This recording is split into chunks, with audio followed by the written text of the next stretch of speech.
बोलो राम जी महाराज की जय।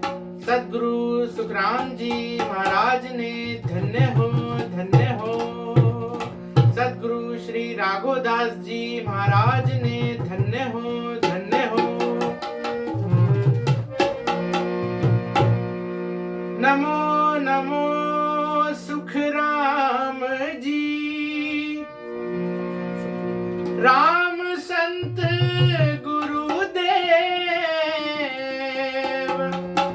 जन राघो वंदन करे, शरण कमल की सेव। सद्गुरु श्री राघोदास जी महाराज ने धन्य हो धन्य हो। सुन शिष्य जुगत मुगत की मैं भागूं, सूरत गुरा जी मेरा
राघोदास जी महाराज ने धन्य हो धन्य हो।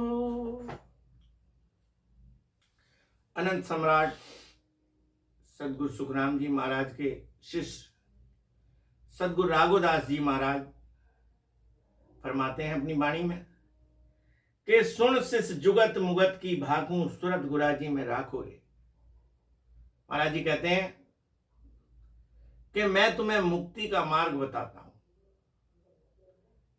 मुक्ति का मार्ग के जुक्ति बताता हूं, मुक्ति के मार्ग में जाने की युक्ति बताता हूं।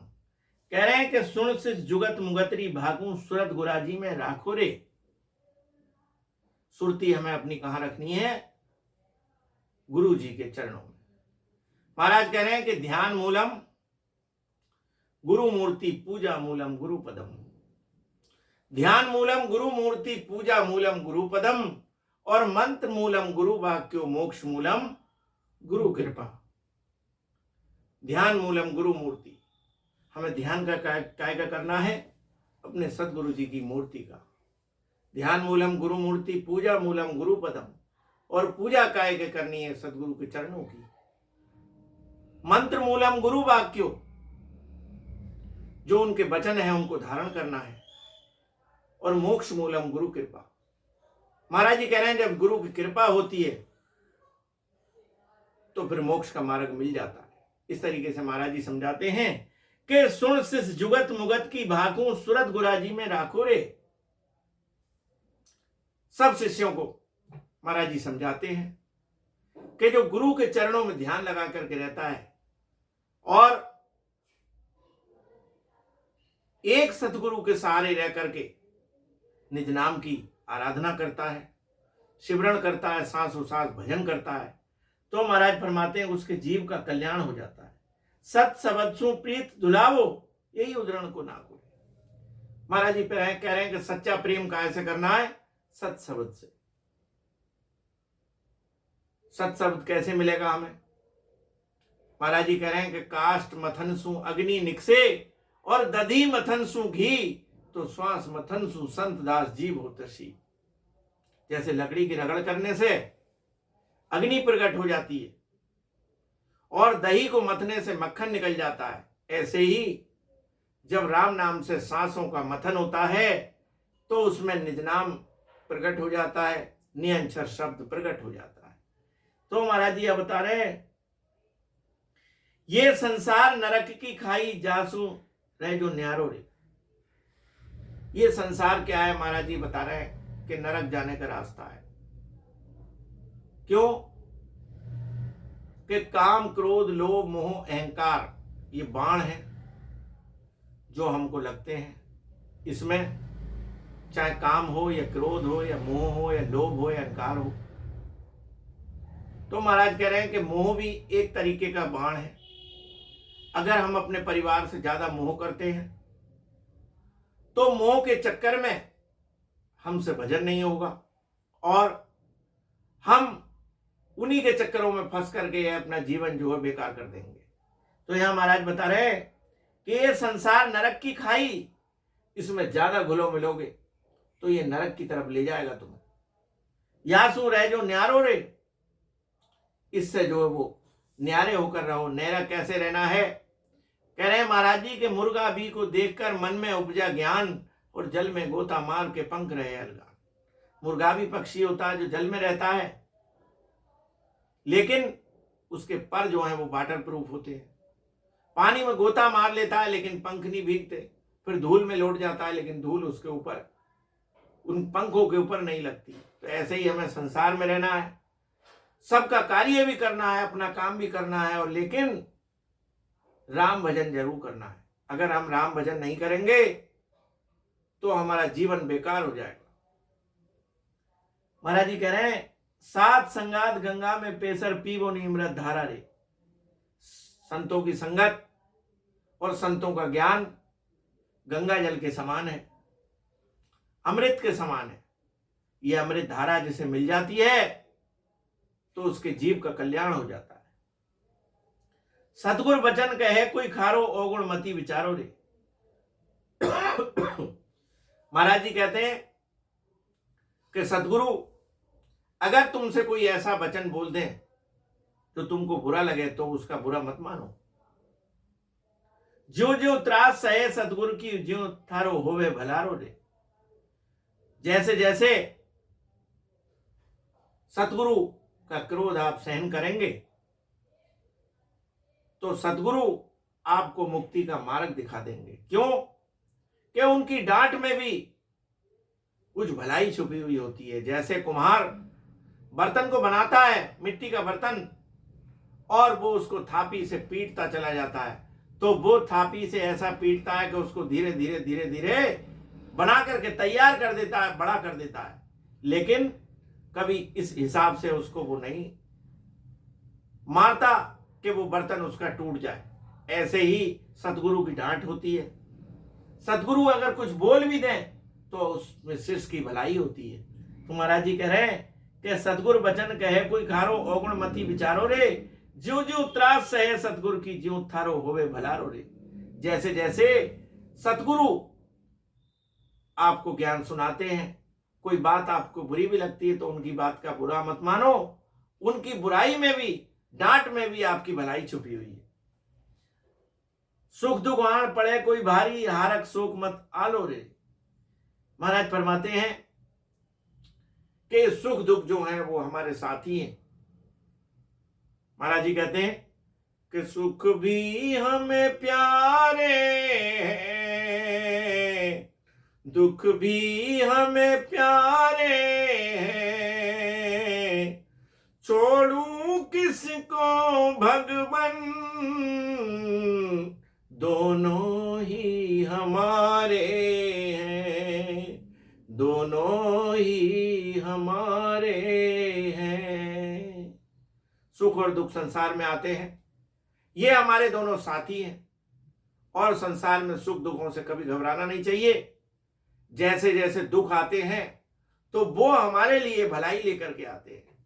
जैसे जैसे दुख जीव को पड़ते हैं वो परमात्मा से नजदीक होता चला जाता है, और जैसे जैसे उसको ज्यादा सुख मिलते हैं उसकी परमात्मा से दूरी हो जाती है। तो इसलिए महाराज जी फरमाते हैं कि संसार में सुख भी होना चाहिए और दुख भी होना चाहिए। कहा है कि रहीमन विपदा हूं भली, रहीमन विपदा हूं भली, जो थोड़े दिन होए, और हित अनित्या जगत में जान परत सबको। अगर विपदा भी आए, थोड़े दिनों के लिए आए, तो वो अच्छी है, क्योंकि उससे पता लग जाता है कि संसार में कौन अपना है और कौन पराया है।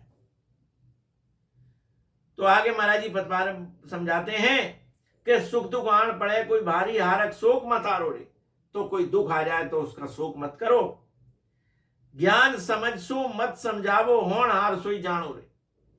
ज्ञान से विचार करके देखो कि जो होनी है वो तो होने के लिए लिखी हुई है। क्यों? कि जब शरीर बनता है, शरीर बाद में बनता है, पहले वह माता जो है तुम्हारा लेखा जोखा लिख देती है कर्मों का। तो जो तुम्हें कष्ट होना होता है वो तो मिलना ही है, उसको कोई बदल नहीं सकता। 3 ताज का कर्म है जीवा की लारा, और 14 तीनों लोक में कर्म आदि सारा। 3 तरीके के कर्म जीव को लगते हैं, संचित, प्रारब्ध और क्रियावान।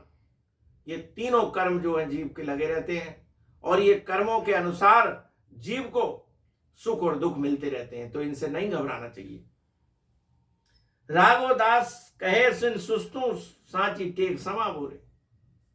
सतगुरु राघोदास महाराज अपनी वाणी में समझाते हैं कि सच्ची टेक किसकी है? सच्ची टेक जो है वो राम नाम की है, सतगुरु के बताए हुए ज्ञान की है। तो महाराज जी फरमाते हैं कि मैं तुम्हें समझाता हूं कि सतगुरु के ज्ञान से लग जाओ और सांसों सांस भजन करो। गुरु धर्म में गाढ़ा रह जो सतगुरु पद पावो रे। गुरु धर्म में गाढ़ा रहने के मतलब है कि हमें एक पे विश्वास करना है, सतगुरु पे विश्वास करना है, और विश्वासम फलदायकम, भाव के साथ भजन करना है, और ये विश्वास रखना है कि हमारे जीव का कल्याण जरूर होगा। अगर हमारे मन में ऐसा विश्वास आ गया, ऐसा भरोसा आ गया, तो हमारे जीव का कल्याण जरूर होगा। इसलिए महाराज के वचन को अपने जीवन में धारण करो और राम भजन से लग जाओ। यह अनमोल जीवन दोबारा मिलने वाला नहीं है। इसलिए महाराज के ज्ञान को सुनो, समझो और मानो। इसी में हमारे जीव का कल्याण है। आप आगे भी और इसी तरीके की वीडियो देखने के लिए हमारे चैनल को अधिक से अधिक लाइक और सब्सक्राइब करें, जिससे हम आगे भी आपके लिए ऐसी वीडियो बनाते रहें और महाराज का ज्ञान आपको सुनाते रहें। बोलो सदगुरु सुखराम जी महाराज ने धिन्न हो, धिन्न हो। सदगुरु राघुदास जी महाराज ने धिन्न हो, धिन्न हो, धिन्न हो।